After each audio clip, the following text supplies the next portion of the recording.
Welcome to Arrested DevOps, episode 43, Cognitive Neuroscience. I'm your co-host, Trevor Hess, at Trevor G. Hess on Twitter. And I'm your co-host, Bridget Krumhout, at Bridget Krumhout on Twitter. Arrested DevOps is brought to you by 10th Magnitude, a cloud services company that figures if you're listening to this podcast, you must be pretty cool. You can find out about joining their cloud services team at arresteddevops.com/10th Magnitude. This episode is also sponsored by PagerDuty.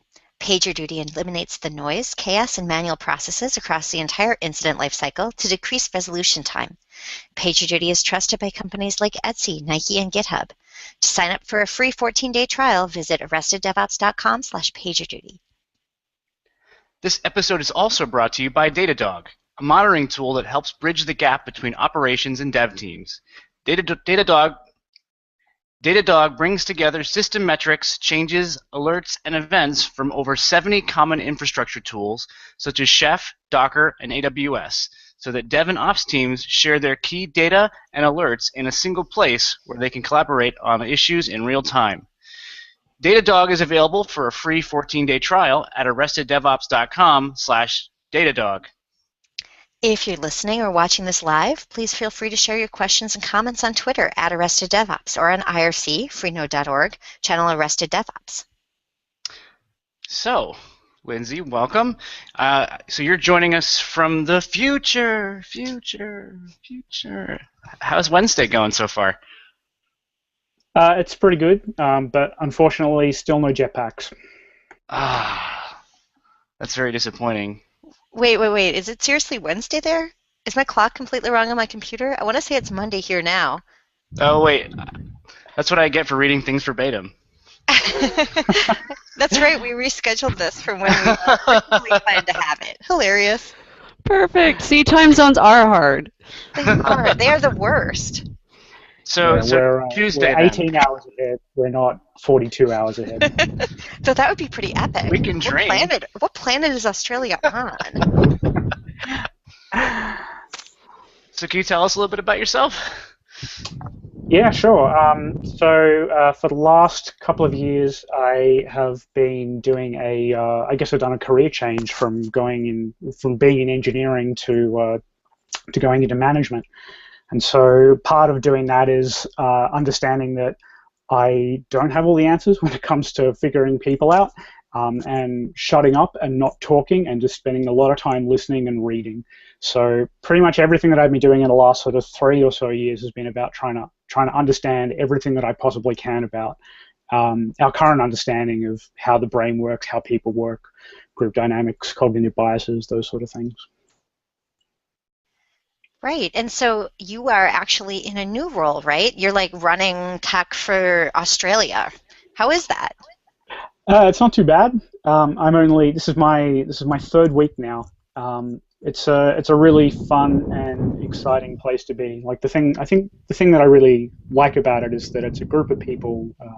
Should wind back for a second. So, not entirely running tech for Australia, but I guess I'm running tech for this organisation within the Australian federal government. It's called the Digital Transformation Office, the DTO, and we actually have a really, really simple remit, which is that we're trying to build clean, fast, simple, and humane services for people. So basically, whenever you have to interact with the government, it's not always a particularly pleasant experience. So we're trying to make that nicer for everyone. And yeah, so the stuff that I'm doing within the DTO, I'm sort of infrastructure and platforms lead. So it's sort of my responsibility to help other teams within the DTO build services atop of the platform and the infrastructure that we're delivering. And so I guess there are two parts to that. One is, we've got to build a platform so people can deliver. But secondly, once we've done that, that's actually the easy part. The hard part is working in the teams and helping those people in those teams learn the best practices and the best way to get the most out of the platform that we're delivering. We have pretty lofty goals. Like we're trying to bring the delivery of government services up to the same level that you would have that you would expect from using Facebook or using Google. So there's a long road ahead of us, but it's pretty fun and challenging. So if you're interested in that, you should totally come and work for us. Well, that's actually awesome. Are non-Australians able to work for the Australian government services? Turns out, yeah, it actually is possible. So we've got a bunch of people that have come across from the UK and from the US. So yeah, Wow. we can do visa sponsorship. So I guess part of what we're trying to do as well is it's a little bit of like a call for Australians that have left and gone to the States to come back home, because we're building something new and beautiful, and you should be part of it. That's awesome. All right, thank you, Lindsay. So that was Lindsay Holmwood. We have another guest today as well. We have Courtney Nash on the show, which I'm very excited about. So hello, Courtney. Hi, everyone. Thanks for having me here. All right, so Courtney, a lot of people might know you as a Velocity conference chair or an editor at O'Reilly Media. So can you tell us, what's your interest in brains? Like, is this a zombie thing? Well, I like zombies, but before I worked at O'Reilly and many companies before that, I was actually a cognitive neuroscientist in training. I was getting my PhD. And I have always been fascinated by how people learn. So my area of specialty was sort of in learning and memory, in particular in sort of skill acquisition. And I was 1 year away from my dissertation, and I ran off to go work for this little company called Amazon. It was This little company called Amazon. I think maybe some of our listeners have heard of them.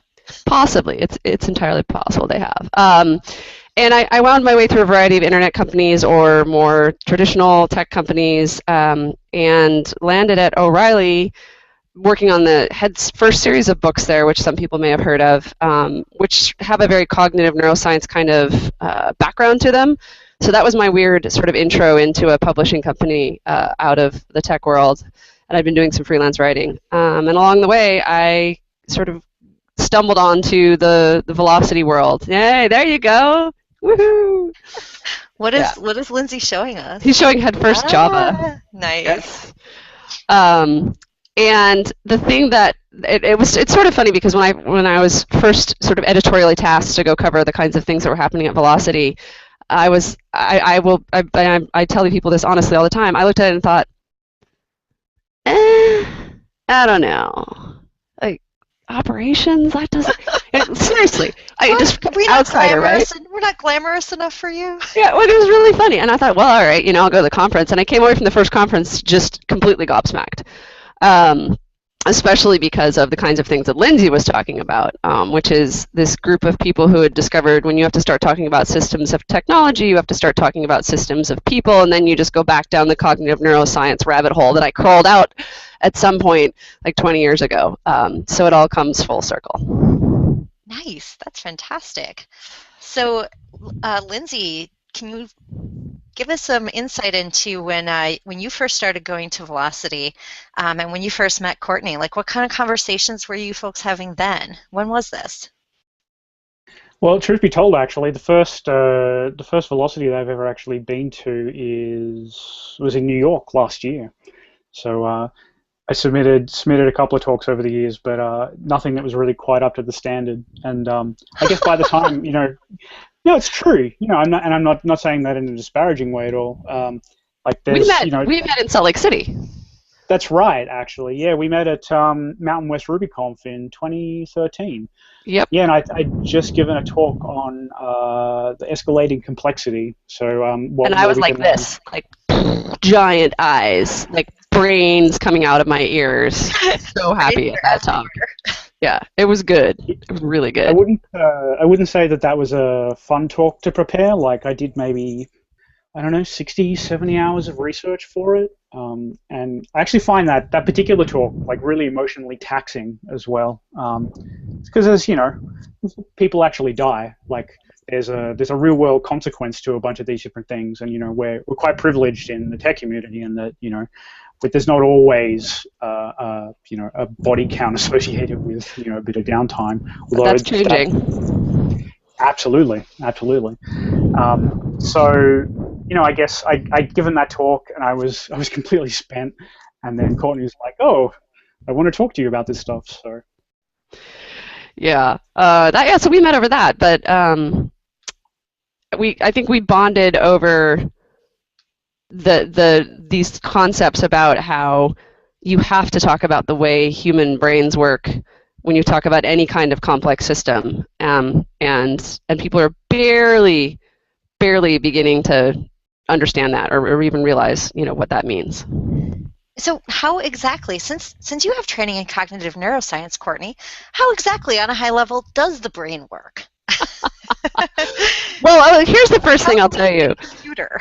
If somebody tells you that they have a product that is like deep learning, super amazing, fantastic AI, as a card-carrying former neuroscientist, I can tell you that most of that is just not true. But the things that we do know, I think, that are really interesting from the perspective of what Lindsay talks about a lot are how certain really fundamental behavior or practice, things that happen in your brain layer up to build these kinds of behaviors that you may not be aware of. And that has implications not just on how you interact with your colleagues, but that has implications on how you design things, how you build things. The way you design systems, all of these biases, which is the word we're really kind of steering towards here, have an impact at varying kinds of levels. And the brain has really weird ways of either not letting you know these biases exist or just sort of tricking you into thinking that you are making free will, rational, logical decisions at all point in time. And we really want to hold that belief dear, right, as people in technology. And it's just bullshit. Can I swear on this podcast? Oh, yes, absolutely. absolutely. Okay, good. Courtney, I'm pretty sure you can say whatever the fuck you want. Exactly.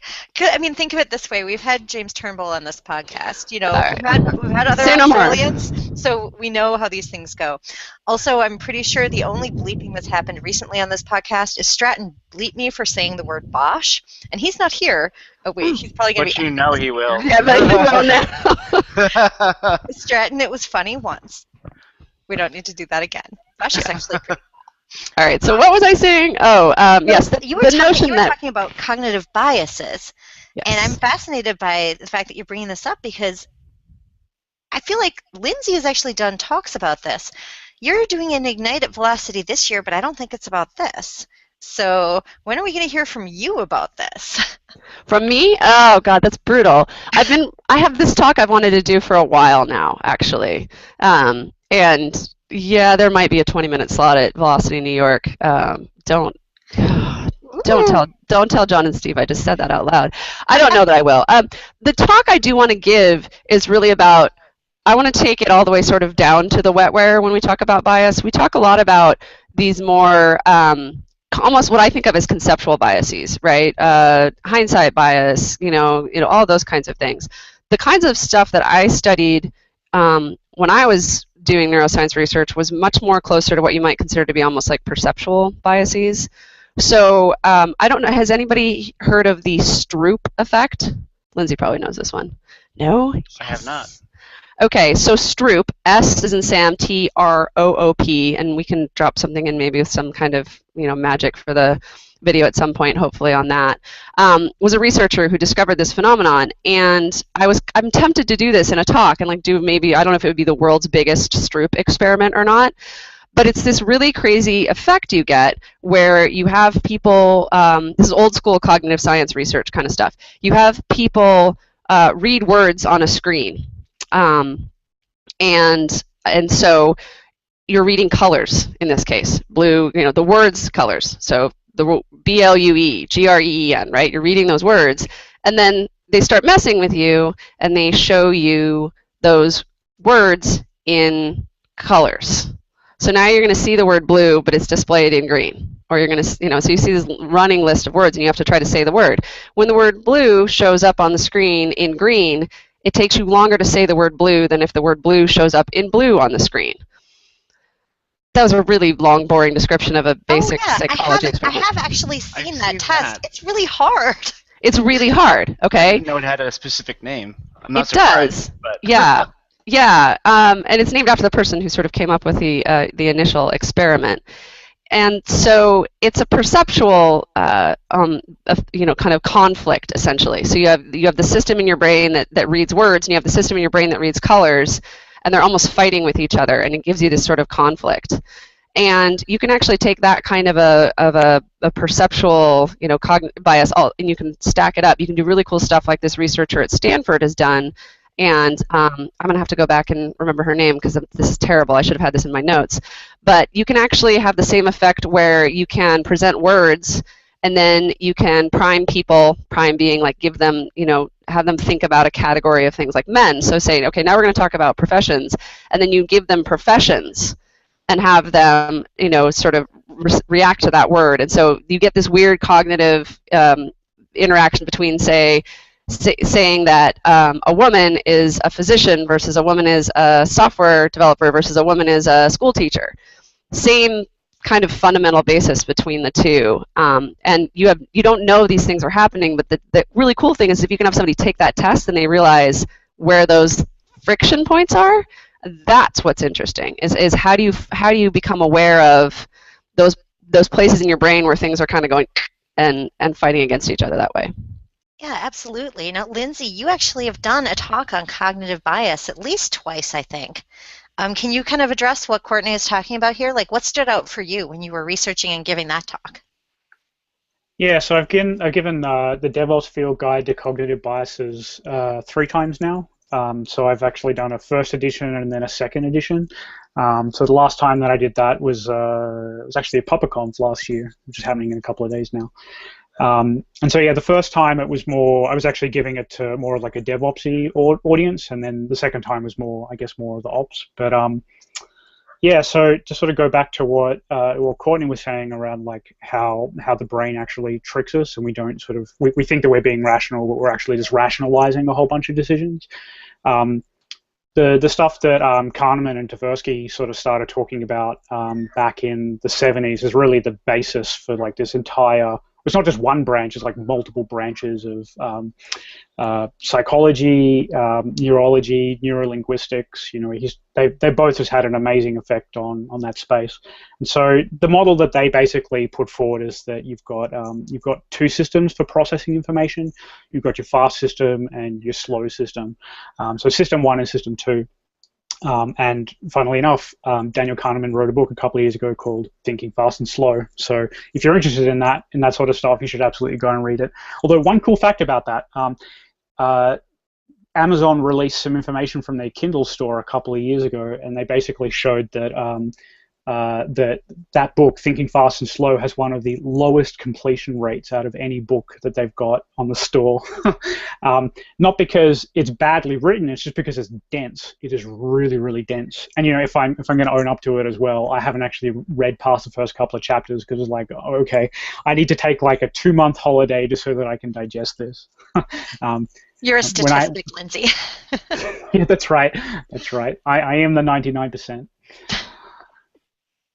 So yeah, look, the system that they propose is that with the system 1 and system 2, you've got your fast system and your slow system. So your brain is basically optimizing for speed over accuracy when it comes to processing new information.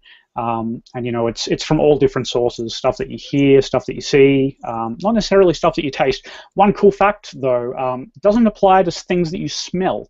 The nose is hooked up to a part of the brain that bypasses system 1 entirely. So there's this really interesting company in New Zealand, and they basically do they're doing like human system safety stuff. And one of the things that they do to prime people, going back to what Courtney was saying a second ago, was that they get the people that are like working out on mine sites, or they're working in dangerous areas, and they get them to get a handkerchief with their significant others, perfume or something like that on it, or a photo, and they mount it on whatever equipment they're using, so that whenever they enter the car or the crane or whatever it is, it's actually the smell of it alone is subconsciously priming them that, hey, you actually you've got loved ones, and you need to think really slowly about what you're actually doing here to make sure that you want to go home to these people. Yeah, not to nerd out on you too much. It's the hypothalamus. So all of the sensory systems that you have, other than smell, go through your hypothalamus before they go out to the parts of your brain that process it, and a lot of that goes in. And so the your olfactory nerves go straight to your hippocampus, which is sort of that piece of your brain that's really involved in kind of forming those kinds of memories, and that more slow system that pieces things together and helps you remember that kind of stuff. So yeah, so it's that short circuit, and using smell is a really cool kind of brain hack in that regard. I think we're a good team for this call, because I'll sketch out the ideas at the really high level. You provide all the detail, and I'll just sit back. Well, anytime I get to like bust out old like neuroanatomy, I feel like I actually, you know, I just paid off my grad school student loan last month, by the way. Oh. Yeah, I know. But I just, yeah, +1 on the Kahneman. I mean, he's amazing, and I mean that is reading that book is like reading my, you know, like my thesis research materials. That's a hard one to get to, but if people even get anything out of it, I still think it's okay that they didn't finish it. Yeah, the good thing is that there's lots of other material that's been released, you know, even before Thinking Fast and Slow is released. That's sort of like a nice sort of gentle pop science introduction to a lot of this. In fact, that was how I really got interested in the cognitive biases stuff, because I read this book by, well, actually I didn't read the book first. I read a blog by this guy named Dave McCraney, and it's this really gentle pop science introduction to a lot of these things called "You Are Not So Smart." And basically, he'll sort of lay out this particular scenario and then just point out that actually, you know, in this particular situation that that you're finding yourself in, you think that you're acting rationally, but you're not. You're totally rationalizing or using this particular shortcut. So I wanted to, bug you about the shortcut thing, or kind of try to steer in a slightly different direction, because you had a slide in one of your presentations a while ago in one of these. I'm trying to remember which one it was, the DevOps Field Guide to Cognitive Biases. And I was looking back through that in preparing for this, and you had a line that said you can practice to make them more automatic. And I can't remember exactly what that was in reference to, but this was the stuff I studied that I was really fascinated by. Was that, I think people think, oh, I've got this, we have these cognitive biases, we're all doomed, we're horrible people. And what's awesome about brains is that they aren't fixed and that they can change. And even when I was getting in grad school, we were really starting to understand how much more essentially like plastic the brain is. For a long time it was thought it was sort of imprinted, and then it just churned out its instructions, and that's so clearly different now. And so I don't know if you've looked at this or talked to people about this, but I think it's really interesting to talk about overcoming those biases. Like, I have a wicked reaction time on the Stroop test, but only because I used to practice it so that when I'd make people do it, I could embarrass them by being so much faster at it. I'm probably terrible now. This was a long time ago. This was when I was a total neuroscience nerd. But you can retrain the brain. You can change it almost at that perceptual sort of substrate. And so I'm curious what you think about that. Yeah, no, I mean, one of the things that I really sharpened up in later versions of the talk is that there are ways to combat pretty much all these biases, because a lot of them sort of are derived from similar sort of heuristics. So Kahneman talks about it quite a bit in Thinking Fast and Slow as well. But basically, there are these other processes that are happening. Like, you think of the cognitive biases as being like a manifestation of a bunch of these different heuristics underneath, and so they'll the underlying heuristic can manifest itself in a bunch of different ways as a bunch of different cognitive biases. So a lot of the more sort of deeper research has been on the heuristic stuff, and I'll freely admit that I haven't gone that deep. I'm just more interested in the biases right now. But yeah, like things like confirmation bias, for example. One of the things that you can do there within a group, if you're like say you're doing like a blameless postmortem or something like that, you can appoint somebody in the room to play the devil's advocate, so to take that sort of old world view of human error, and just go, well, actually it's this person's fault over here, and they are totally to blame, and we should be firing them, and that sort of thing. And that's enough to get people to actually spend more time justifying why they think this particular outcome is the thing that actually happened. So yeah, look, that's one simple example. The other great one is the Dunning-Kruger effect. Have you done much stuff with that, or done much research on that, Courtney? I'm unmuting myself. Sorry, not a lot, not as much in that space. So I'll let you take the floor on that one and describe it a bit more. Yeah. So with the Dunning-Kruger effect, I mean there are so many levels to this, and whenever I've talked about it in the past, after the talk, there's always like a line of people coming up. It's like, well, you didn't talk about this particular thing in Dunning-Kruger. It's like, I know, I have a 30-minute talk slot. Like I could literally talk for hours about it. But the simplest thing with the simplest way to talk about Dunning-Kruger is that the less you know about something, the better you think you are at it. And funnily enough, it's something that's mostly sort of it's a cognitive bias that only really seems to affect people in the West. You have the opposite effect in the East. And there's not that much, there's not much research on the research that's been done on the Dunning-Kruger effect. Whenever they've tried to replicate the findings, pretty much anywhere in Southeast Asia, it's like, well, actually, this is not a thing here. So it's basically, if you're in Europe or the Americas or Australia, that this is our own personal cognitive bias. But one of the really simple things that you can do with Dunning-Kruger to offset that, the effect of that, is that minimal training in the particular topic area actually improves your ability to self-rate your competency at a particular task. So that'll happen regardless of whether you actually have an improvement in the skill itself. So yeah, like the core part of Dunning-Kruger is that you self-rate your competency of a skill better the less that you actually know about it. But the other follow-up part is that you also have a lower ability to recognize genuine skill in other people. So that's why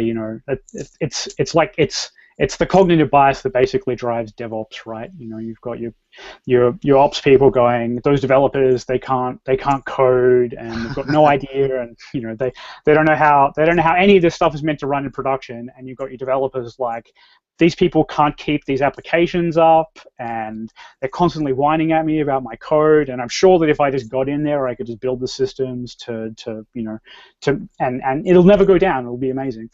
And of course, just by being exposed to those different ideas, and not just the ideas, but also the practice of doing the work, by being embedded in another team, that's enough to actually improve your own ability to be able to self-assess your own skill in that. That's really interesting.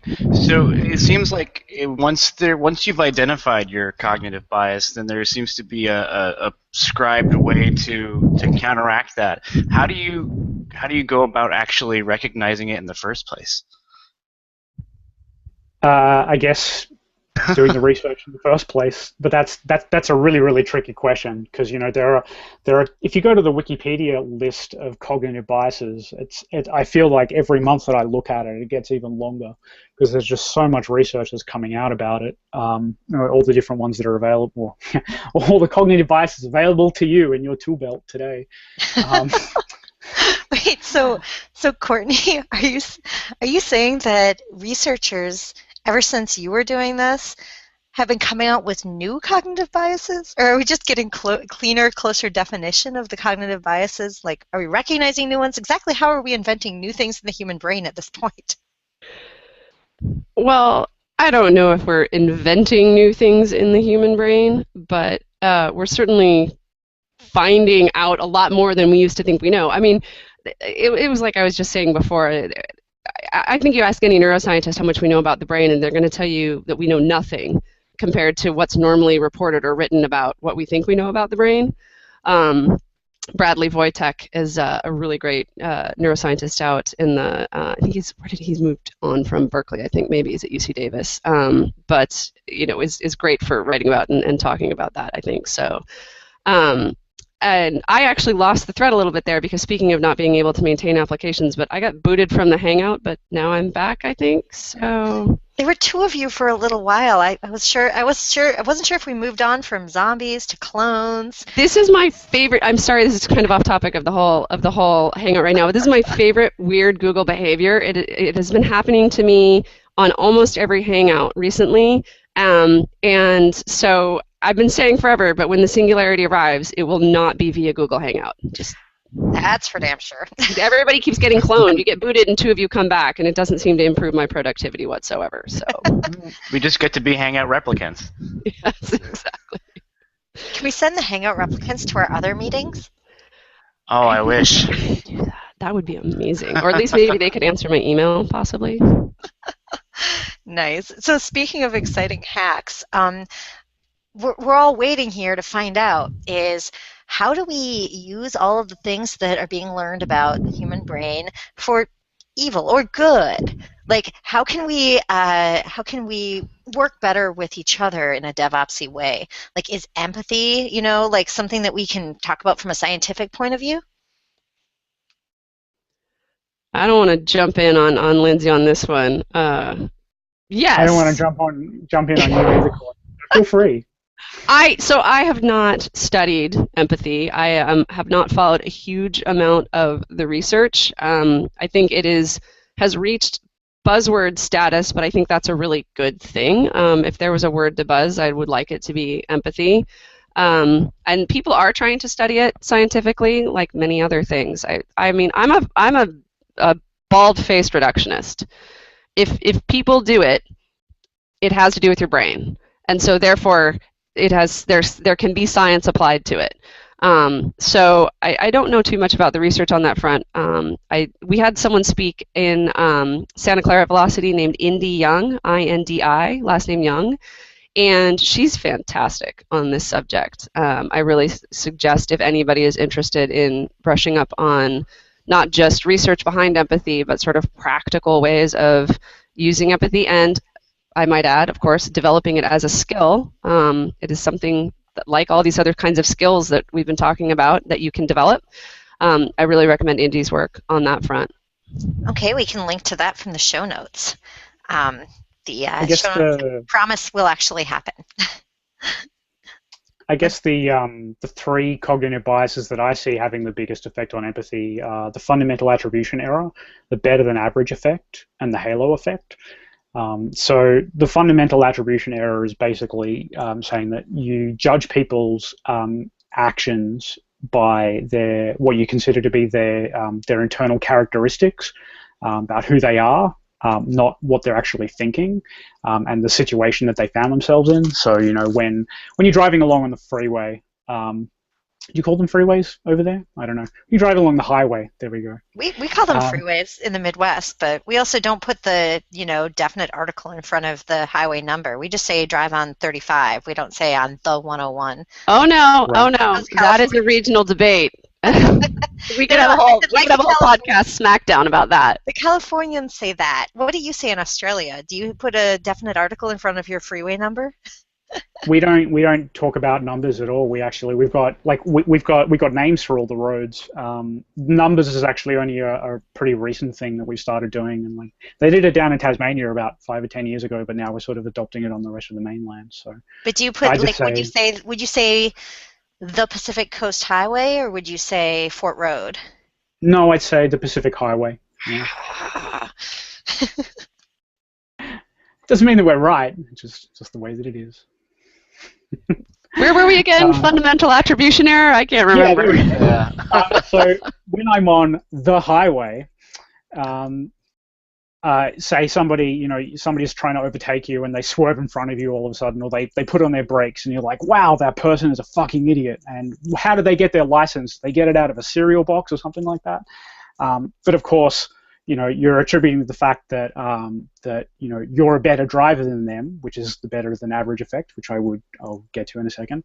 But it sort of completely ignores the fact that, well, maybe there was I guess if you're in the United States, you'll have like a squirrel, but for us it'd be like a possum or a koala or a wombat that would run out on the road, so they're swerving to miss it. One might argue that, well, if it's a kangaroo, what you're actually meant to do in Australia is speed up. And kill it. It actually meant to slow down. But yeah, winding back for a second, let's not talk about killing animals. Let's talk about cognitive biases.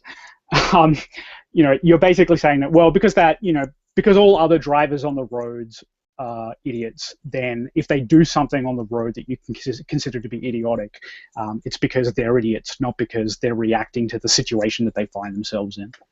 So that's the fundamental attribution error. Now, the better than average effect is quite interesting because humans self-rate themselves to be better than the rest of the cohort that they find themselves in. So if you ask, there have been tons of studies done on this, but there's one done in Australia just a couple of years ago about how people self-rate their abilities at driving on the road. Again, the driving example.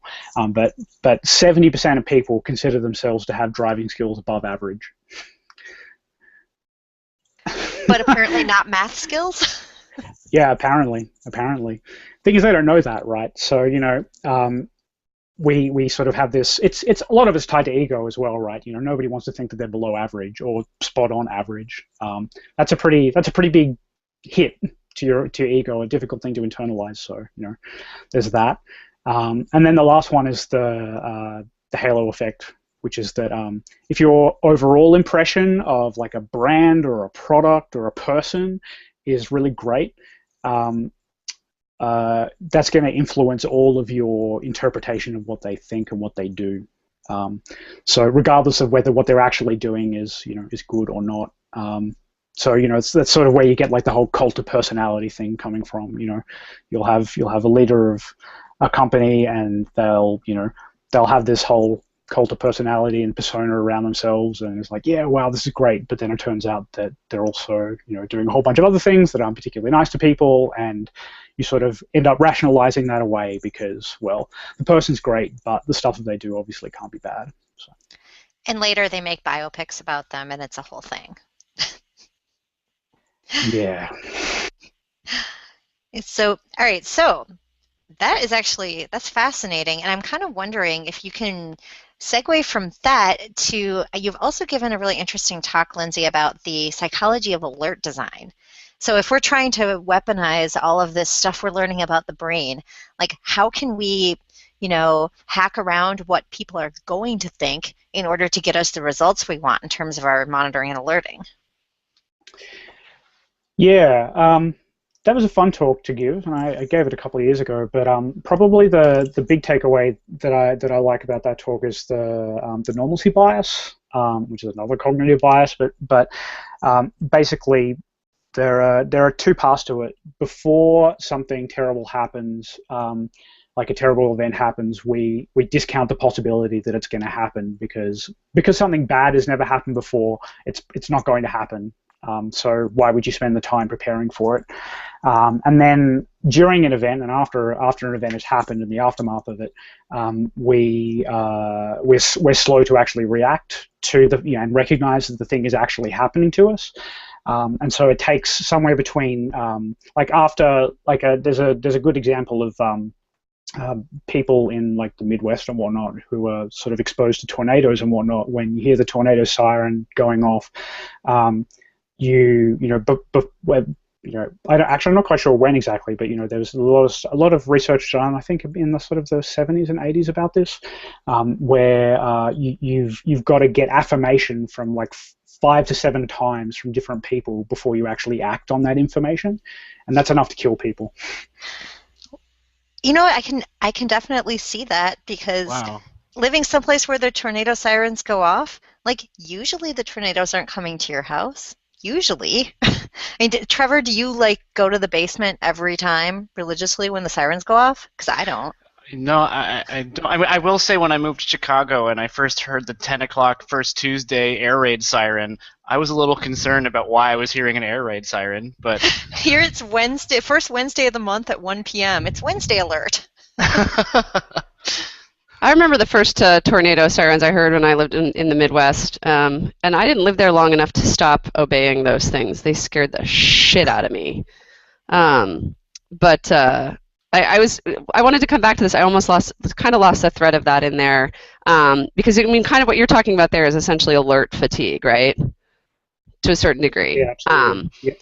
And this is one of the ways the brain bites us too that we haven't talked about, but which is it's really good at like filtering information and developing patterns. And so if you have not bad things happen a lot, your brain basically starts to think in those certain situations, that's, so there's the perceptual level of that, and that bubbles up into this, higher level kind of cognitive bias that you're talking about. But that's a little bit different than what you were asking, isn't it, Bridget? I mean, you were asking something a little bit different, I think. A little bit. I mean, I'm mostly just interested in this general area, and alert fatigue and just what you start filtering out is actually really important, right? Because I would imagine there are a lot of people who are on call know that sometimes that'll page, but it's not really a problem. We just haven't quite got the alert set right, and then you start thinking that things like that aren't really a problem. And that can lead to all sorts of friction. I mean, I've had that lead down the path of like, well, we'll just adjust that alert because it's always alarming at this rate. And it's like, well, maybe we shouldn't just adjust that alert, But I mean, the brain kind of doesn't want to be paged all the time, so it's tempting to say, well, maybe circumstances have changed and we should just up the threshold for that or whatever. What's your take, Lindsay, sort of on the current status of anomaly detection efforts in this world? Like, are you on the bandwagon? Yeah, I guess I am. I mean, I was doing a startup up until I guess a month or so ago about advanced anomaly detection. So okay, that might have been a giant softball, but I'm just trying to get you to talk about it. Sure. Yeah, it's sort of funny relating that question back to what you were saying earlier about the people saying that, oh, we have an AI that does that works just like a human brain. Because that's pretty much exactly what we had, we still have. But in all fairness, the thing that we had running we're actually going to open source it pretty soon as well, which is going to be pretty fantastic. It's basically trying to replicate a lot of the stuff, the new discoveries in cognitive neuroscience in the last sort of 5 to 10 years in code for the pattern recognition side of the brain. So they're basically, what we did was we built a bunch of different, we chained a bunch of different open source tools together and sort of added some dampening on the input and the output as well. It's like having a basement full of college students that are just looking at a single graph all the time, and over a long enough period of time they'll work out whether something that they're seeing on this particular graph is normal or abnormal. But we can do this with computers now, which is amazing. Like, the technology is actually available to us, and we just pieced together a bunch of open source stuff and added a nice wrapper around it. So there's really interesting work that's happening there. I think that it's become pretty clear for out of different conferences like Monitorama and one over the last year or two that the statistical techniques that we use to do anomaly detection just simply don't work in a modern web operations world. Most of the statistical techniques that we have available to us are focused around like data with a normal distribution, and most of the data that you get out of things that happen in tech does not come from a normal or Gaussian distribution. So they've got limited efficacy, but there are still a bunch of different techniques that you can use that there's sort of like nice low-hanging fruit there. But yeah, look, there is lots of interesting work that's happening on the AI side of things for pattern recognition. Yeah, and that's, when you say AI things for pattern recognition, that's how I feel about it. A lot of what I see is people tell me they have these deep, sophisticated AI systems, and I'm like, that's some really good pattern recognition you got there, which is nothing to laugh at, right? Like, that's a very, very foundational thing of human cognition for sure. I mean, there's cells in your brain that are tuned to recognize like vertical lines versus like horizontal lines. I mean, it's a real thing. So I'm going to go back to the open source thing. Y'all should, like announce that at Velocity or talk about it at Velocity, maybe, don't you think? Yeah, that's a good idea, actually. Well, See? I'm already talking at Velocity in Amsterdam, but I'm not talking about... Not about that. Maybe I can slot it. I know I'm gonna do like a DTO pitch at the end of it as well. So now I'm gonna be pitching the DTO as well as the stuff that we're open sourcing. I'm not gonna actually have any time to talk about the thing that I'm meant to be talking about. That's all right. We'll forgive you that. But I want to go back to something that Bridget said early on, which was, or you said something like, "Oh, I hadn't really cracked the egg on, getting a talk into Velocity," which I want to poo-poo that a little bit because it's not like you have to be some kind of conference ninja to do that. But I thought it'd be interesting maybe for you to talk a bit about that experience. Like, you've presented a lot of conferences, you've talked a lot of places. What does it take to do a really good CFP for those kinds of conferences that this audience is interested in? Yeah, and it wasn't a criticism at all of Velocity before. I just think that what I was submitting back in the day was not up to scratch for the level that you would expect at a conference like a Velocity. So I think my rejection was definitely well deserved. Well, what's underneath that? Like, why do you feel that way? I want this from you, not me, as the organizer saying it. Yeah. I think part of the problem with the talks that I was putting together before was that they were very procedural and very focused on the technical aspects of it. I found that my talk started getting better received when I actually moved beyond just talking about tech and actually relating it to bigger picture things, like beyond tech. Like, I don't spend any time really reading anything in the tech sphere. Like, I don't read Hacker News. I spend not all that much time on Twitter. All the stuff that I spend time reading on is books or listening to audio books and whatnot about things like management, leadership, psychology. So I think I sort of found that by exposing myself to those ideas, I could actually relate the stuff that we're doing on a day-to-day basis back to those bigger concepts. And so like the DevOps Field Guide to Cognitive Biases is a blatant rip-off of Sidney Decker's the Field Guide to Understanding Human Error, right? But it worked. It's a really, really well-received talk. There's nothing wrong with that. No, and people recognize it. I mean, like that's one of the ways that you have new innovative breakthroughs. You take a bunch of a good body of existing knowledge about a particular topic, and then you add a small amount of variation to it, and then it presents it in a completely different light, and that gets people thinking about things in a different way. And by talking about the cognitive biases stuff, there's been a whole bunch of different other talks from other people doing really great and interesting research on that. So I don't know where I'm going with this. This is a long trailing sentence, but save me. So I've had the opportunity to give a couple talks now, but I still haven't quite figured out the CFP piece. Do I write the talk first and then write a CFP as a description, or do I write my CFPs and then whichever one I like the most that get chosen, I write the talk for that? I think the answer is it depends. I think it really does depend. I don't know. What do you think, Lindsay?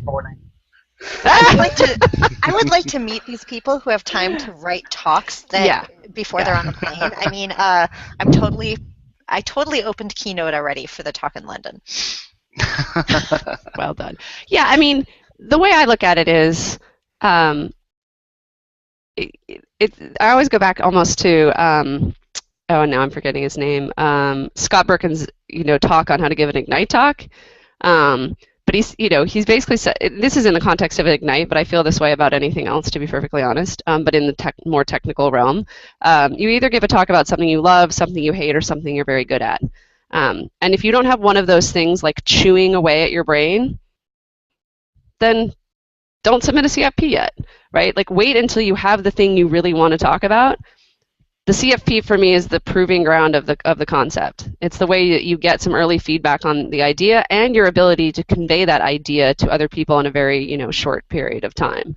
So I'm more with Bridget on that. Like, I wouldn't advocate people go writing whole talks and then farming them around. Now, if you get lucky, you have a really good talk, and then you end up being able to give that talk in multiple places. That's a pretty sweet spot to get to. And there's, that's not a bad thing, but that comes with a little more time usually. Unless you change jobs in the middle of giving a certain talk, and then you have to change it. Yeah, not that that's happened to anyone ever. Nobody changes jobs anymore. The seasonal migration of sysadmins is still a thing. The approach that I've been taking in the last, I guess, 6 months is I'll identify a topic that I think that I could turn into a talk that I'd give at at a DevOps Days or a Velocity or something like that, and then I'll extract out one idea of it, and I'll make like a 5 or 10 minute talk, and I'll shop it around at a bunch of the different meetups. Like we're actually really lucky in Sydney. I mean, I live about 120 kilometers. How's that? Like 75 miles, I guess, from Sydney. So it's not entirely easy for me to get there, but the great thing about Sydney is that there are enough meetups pretty much every night of the week that if you were like a startup founder, you could absolutely afford to never buy yourself your own meal. So there's plenty of meetups that you can go to that are willing to that want new and interesting talks. So I don't do PHP at all. Like I've hosted and been the ops lead on a bunch of really different big PHP sites, but I don't do stuff there. But the PHP community in Sydney with Sid PHP, they're really happy to just have people from weird and wonderful backgrounds just talking about all sorts of crazy stuff. So I'll shop the idea around to lots of different meetups, and then that gives me a great sort of trial run for the different segments. I take a lot of notes as well. Like I'll tell people ahead of time when I'm giving the talk at the meetup. I'm just going to stop at a couple of different points, and I'm going to write stuff down because sort of like what a lot of comedians do, actually. So you look at like what Louis C.K. and Chris Rock and whatnot. Like they'll just come up with a bunch of different jokes, and they'll just go sit in some sort of comedy club for an hour or two, and they'll just read them off and they'll write notes. So I'm trying to take that approach, and I found that works really well. Like I gave a talk a couple of months ago now. About continuous deployment of infrastructure, and it's just sort of to the majority of people just sort of seemed to come out of nowhere, but I'd actually been practicing the content over about sort of a 3 or 4 month period. So start small, shop the idea around. That's really smart. Nice. That's a really good point too, Lindsay, because as somebody who organizes meetups, we're always looking for speakers. So like people think, oh, I want to speak at Velocity, and that's great.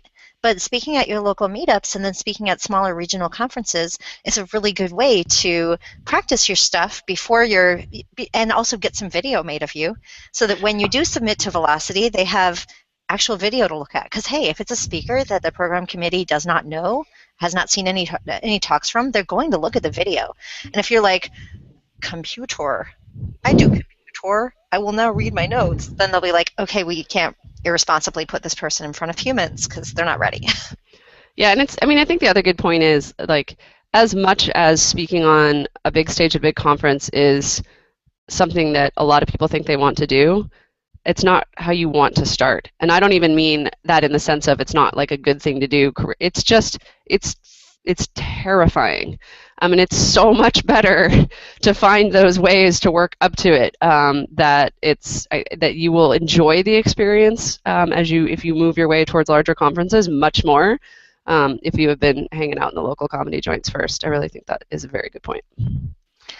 All right. Last year I did a talk at DevOps Days in Ghent, and I got asked to do it like 3 weeks before the conference, and I was so pressed for time. I'd just come back from the States, from Velocity and from PuppetConf, and I didn't actually end up writing the talk until 2 days before, and it was a retrospective of the last 5 years of monitoring, and that is possibly one of the most stressful experiences in my life. I sort of actually, in the level of stress that I was feeling in the preparation for that, was sort of equivalent to my youngest daughter when she was about almost 2.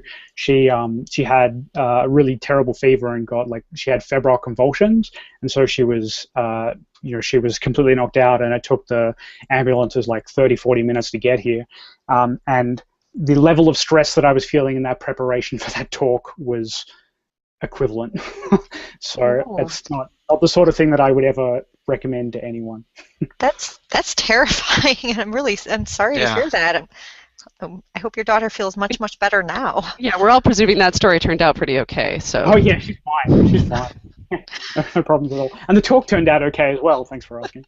I was at the conference, so I know the talk turned out okay. That was a good talk. Okay, so speaking of conferences, I feel like we could go on this topic and on all of these topics forever, but we are getting close to our hour here, so we should probably talk about upcoming conferences, events, We've got operability.io coming up in London. By the time people hear this podcast, it might have already happened. We have a number of DevOps days going on. Velocity New York is very, very soon. Courtney, you want to give us a little bit of info about that? Yeah, so that will be in New York City, October 12th to the 14th, and I'm really excited about it this year. We've been expanding the program of the conference, or sort of shifting with the tides, as it were. So we're doing a lot more with security going on at that event, and we have sort of an all-day one-track thing focused on finance industry, which should be very interesting. Yeah, and there's still registration, and yeah, that would be great if people want to come, and I think we can figure out some kind of a discount code that we can add along for that for you all to pass along. Awesome, we could put that in the show notes. Thank you. And then, of course, the Velocity EU is also happening, and Lindsay, you said you're going to be in Amsterdam? I am. I'm going to fly in for a couple of days and then fly right back out again. Nice. I will be there. I will actually be speaking at Velocity New York and Velocity EU this year, so I'll get to hang out with both of you quite a bit. It'll be exciting. And let's see, we also have the very first DevOps Days Detroit coming up. Trevor, you want to tell us about the stuff that Stratton's been working on? I know he's helping those folks. Yeah, he's been helping them. It'll be the November 11th and 12th. And our listeners can get a 10% discount with the code 8010. So where is Stratton? Stratton had other tasks and obligations. The hard thing here, and why we had this screwed up thing right at the beginning, is because it is, as it turns out, really hard to schedule a podcast with people in Central Time and Pacific Time and Australia. So, Who knew? Who knew? So it was kind of fun scheduling thing. But anyway, I think we have a couple other conferences we should talk about, but do you want to play the role of Stratton and just tell us about the other discount codes and whatnot? Sure. So there's also DevOps Days Ohio in Columbus, November 18th and 19th. And you can get a 10% off that conference with discount code ARRESTED. There's also the Chef Community Summit, and you can use the code ARRESTEDDevOps for 20% off your registration. The Seattle version is going to be October 14th and 15th, and it'll be in London, November 3rd and 4th. And I will actually be there, and so will Matt. Awesome. And Lindsay, you were going to tell us that there were some other conferences coming up very soon that you were interested in. Yeah, so soon that probably by the time you're listening to this, it'll actually have finished. But there's the Automacon, which is done by the Heavy Water Ops folk. That's happening in Portland on September 15th to the 17th. So if you're in Portland, you should totally go to that. And there's about 15 tickets left last time I checked. And I think HashiConf from HashiCorp is coming up too. So There's a lot of really good stuff coming up really soon. And then Trevor, you want to... Let's see. Tell us about. Let's see. What else do we got? I think we got checkouts next, unless you've got anything else. All right, we're Lindsay. lost without you, Matt. Lindsay, you want to go ahead and tell us your checkouts for the night? Yeah. So I guess the stuff that I've been reading is building on. More recently, I've been building on the stuff that we're talking about here, but. Basically, if you can get your hands on anything and everything by Patrick Lencioni, who wrote the 5 Dysfunctions of a Team, I've just been binging on him the last couple of weeks. Everything is great. The 2 other ones are You Are Not So Smart and You Are Now Less Dumb by Dave McCraney. And as I mentioned before, anything by the Thinking Fast and Slow. And what's the other one that I've been reading as well? There's another one. I'll add it to the list later. There's also QF32 by Richard de Crispinay, who was the Qantas pilot who managed to, within a team of people that he assembled, he managed to successfully land an Airbus A380 after the engine exploded. Oh, wow. So it's a pretty interesting read. And he talks a lot about the team dynamics as well there. So you should absolutely have a read of that. That sounds really interesting. Thank you. Courtney, you want to tell us your checkouts? Yeah, so Lindsay checked my Kahneman checkout, which was awesome, so I'll just +1 that again. And then I'm a massive science fiction nerd, always have been. And I recently just finished and then got to meet, which was sort of like a total bucket list thing. I got to meet Ramez Nam at O'Reilly's sort of foo gathering, Friends of O'Reilly. So if you like brains and science fiction that's sort of frighteningly too near term in a weird way, I highly recommend his Nexus. It's a trilogy. That series of books is fantastic. And then through Mez, I got tuned into an old book by Neil Stephenson, which I don't know how I missed because I'm also a total Neil Stephenson junkie, called Interface. That one is really creepy when you want to think about sort of the weird intersection of neuroscience, brains, technology, and politics, which Lindsay can talk about. Sorry about that. I've read that one. Interface is the one with like the presidential candidate or something. Yeah, like but it was written in like the early 90s. So I highly recommend going back and reading it again now and then freaking out and not being able to sleep. Because, and I didn't put links in here, but I'll give you a couple that you guys can include in the show notes. There's some crazy brain technology stuff going on now where people are laying like layers of like networked silk fabric onto people's brains and are actually being able to read signals without having to have like invasive like needles and stuff. I mean, it's just, there's stuff called like neural dust that they're like little sensors that they're scattering onto people's brains and then sewing their scalps back up, and fucking terrifying. So I don't know why I'm recommending that, because now you all aren't going to sleep, but then maybe we could all like chat in the middle of the night. And then what was the other thing? Oh, totally, completely random. I completely binge watched all of Mr. Robot in like a week. And I feel really conflicted about that because it's kind of an awesome show and it's kind of also an awful show, and I haven't really decided which one it is yet. And then last but not least, I actually, thanks to the magic of computers and IM, got a discount code for Velocity New York and Velocity Amsterdam while Lindsay was talking, and it's Arrested20. So there you have it. Thank you very much. Bridget, you want to take your turn? Sure, absolutely. So lots of stuff to watch. I just actually realized that a movie I just watched this weekend is something that goes along with what Courtney was talking about.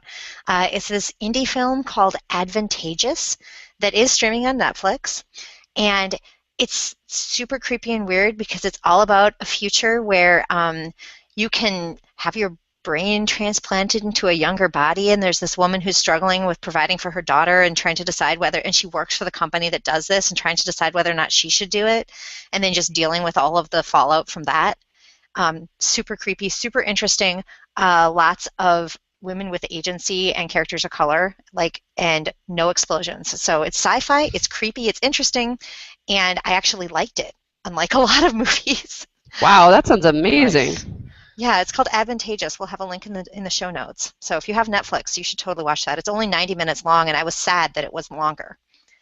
So, and then also, if you want to watch some other awesome women, while you're waiting for Velocity New York and Velocity EU, you can watch a couple of the keynotes from Velocity Santa Clara that I was actually just recommending today to my coworkers, my new coworkers, on Work Slack at Pivotal. Because as it turns out, when you have expense reports to do, if you travel a lot for work, you want podcasts to entertain you during expense report time. And so the two keynotes that I was telling my coworkers about today are Laura Bell did the Securing Organizations Through Bad Behavior, and Astrid Atkinson, Engineering for the Long Game. Laura's in New Zealand, actually, and she's a security startup person, and Astrid works for Google as a director of search. So it's like totally different perspectives, but very interesting. And this is the kind of awesome curated content that you will get if you go to Velocity. There's my pitch. I'll pay you later. All right, Trevor, you want to tell us what you want people to check out? Sure. So I've been reluctantly using a Mac lately, and I wanted to just remind everyone. Is this because you got there were a bunch of likes on Facebook, and now you have to learn Go or something? What's going on with that? That was Golang, because we've got so many dedicated fans. They're in the closet with the Golang books. So you're using a Mac? Awesome. So I just wanted to remind everybody how awesome Z Shell is, and we'll put a link to it again in the show notes. I think it's probably the third or fourth time it's been mentioned now, but I've had the opportunity to play with it and have decided it's fun. Also, the Azure SDK gems for Ruby have been updated to include the new Azure Resource Manager, so that's fun and useful for talking to Azure. All right, sweet. That's about that. Mm-hmm. Okay. So we have a newsletter, arresteddevops.com/bananastand. It's the best way to know about upcoming podcast episodes and cool news with DevOps. We also have an iPhone app if you dig that kind of thing. So you can download it for free at arresteddevops.com/iPhone. Thanks to our sponsors.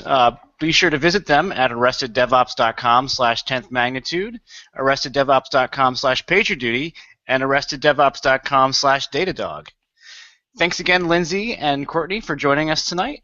And to our loyal listeners, if you enjoy Arrested DevOps, we would appreciate it if you would visit arresteddevops.com/iTunes and leave us a review in the iTunes store. We'd love to know what you thought of this episode. So when the site, well, I guess this will already be live by the time this happens. So go ahead and leave us a comment at arresteddevops.com/43. Be sure to check us out at arresteddevops.com or at arresteddevops on Twitter. We're always happy to get your input, ideas, or feedback at shows@arresteddevops.com. Please let us know any ideas you have for future episodes. I think a great future episode would be getting Lindsay and Courtney back on here, since clearly an hour is not long enough to talk to them. Absolutely. Thank you both so much. Thank you. This was a real treat. No worries. It was a lot of fun. Nice. So I'm Bridget at Bridget Krumhout. And I'm Trevor at Trevor G. Hess. We're Arrested DevOps, and remember, there's always DevOps in the banana stand.